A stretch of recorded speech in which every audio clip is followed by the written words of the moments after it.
اگر ہم نے رمضان کی راتوں میں اس قرآن کو پڑھا ہوگا تو یہ قرآن قیامت کے دن ہماری پیروی کرے گا۔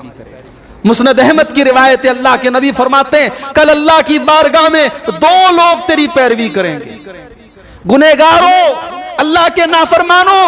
دو چیزوں کو اپنا بنا لو، دو چیزیں قیامت کے دن اللہ کی عدالت میں تمہاری پیروی کریں گی، تمہارا وکیل بن کر کے آئیں گی، تمہاری سفارشی بن کر کے آئیں گی۔ کون سی دو چیزیں ہیں؟ ایک روزہ آئے گا،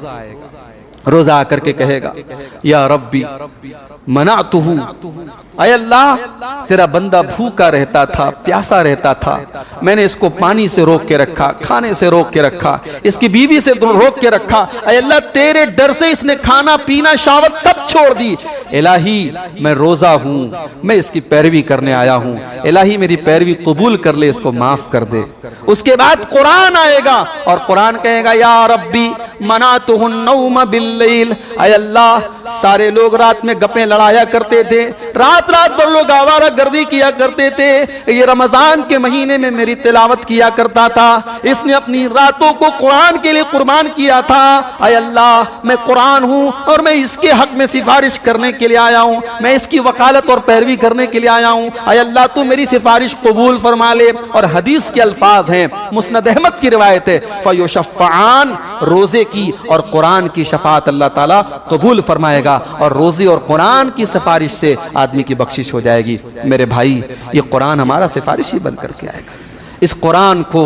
کوشش کرو رمضان میں کثرت سے، رمضان میں ایک تو تلاوت آپ کریں کہ نارملی آپ تلاوت کریں، اور ایک تلاوت آپ الگ سے کریں کہ سمجھ کے قرآن کو پڑھیں۔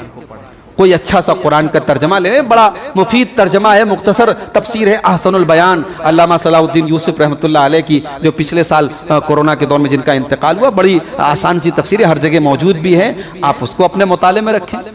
ایک آیت پڑھیں، اس کا ترجمہ پڑھیں، پھر دیکھیں نیچے حاشیہ میں کیا لکھا تفسیر، جو صحیح تفسیریں ہیں، تفسیر کے نام پہ بھی بڑی الٹی سیدھی چیزیں موجود ہیں، تو جو مستند تفسیریں، تفسیر ابن کثیر آپ پڑھ لیں، تفسیر احسن البیان پڑھ لیں، ڈاکٹر لقمان سلفی کی کتاب ہے، تفسیر کی کتاب ہے تفسیر و تحسیر الرحمن، وہ پڑھ لیں، جو مستند تفسیر کی کتاب ہے، کوئی مختصر سی تفسیر لے لیں، ایک آیت پڑھیں، ترجمہ پڑھیں، تفسیر پڑھیں، اس طریقے سے آپ تھوڑا تھوڑا کر کے جتنا بھی پڑھ سکتے ہوں قرآن کو سمجھنے کی بھی کوشش کریں۔ قرآن کا مہینہ ہے رمضان، قرآن سے قریب ہوں، قرآن کے پیغام کو سمجھیں اور اس پر عمل کرنے کی کوشش کریں۔